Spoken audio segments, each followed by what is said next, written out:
Yes, good day, Facebook community. It's Marcus here from Savvy Solutions, and today I just want to talk about identity. Um, the identity that you have going into a sales conversation will have a huge amount to do with how much resistance you get. The identity of a salesperson actually gets a lot of resistance because there's a lot of baggage, there's a lot of predetermined ideas, there's a lot of issues and drain that people have when it comes to a salesperson.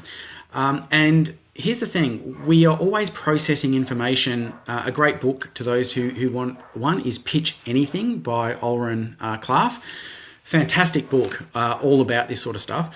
But we are always processing new interactions through the lens of, is this a person going to add to my survival or are they going to subtract?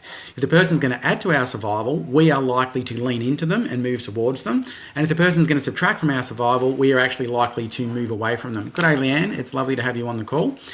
And so it's crucial to actually have you identified by your prospective buyer as someone who's going to add to their survival. And the way you do that is create an identity from the word go, by the questions you ask, by the tone that you use, that you are here to help solve a problem for them.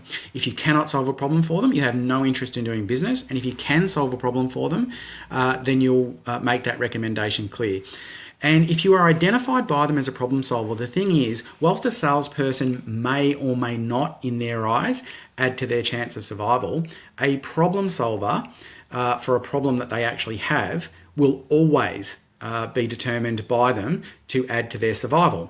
So the minute you are able to be aligned by them, particularly in their unconscious mind, again, most of this is unconscious, the minute you're able to be identified by them in their unconscious as a problem solver who's going to potentially solve an actual problem that they have, you are instantly deemed to be someone who's going to add to their chance of survival. As soon as that's how they regard you and recognize you, you're immediately past their crop brain, which is the gatekeeper. It's almost like the receptionist of the brain, and you're into the neocortex, which is where decisions are made. And so for you sales guys that are out there and business owners and struggling with people getting to the end, and it makes all the logical sense in the world for them to proceed, but they're not proceeding, it's because you never got to the part of the brain where decisions are made. And so even though this decision makes tremendous sense to them, you never got to the part of the brain where the decision's made, therefore they couldn't make a decision because you never got past the gatekeeper, because the gatekeeper was still wondering, is this person going to add to my survival or not? So as Ollie the cat joins us, identify yourself as a problem solver and you won't get resistance from your buyer.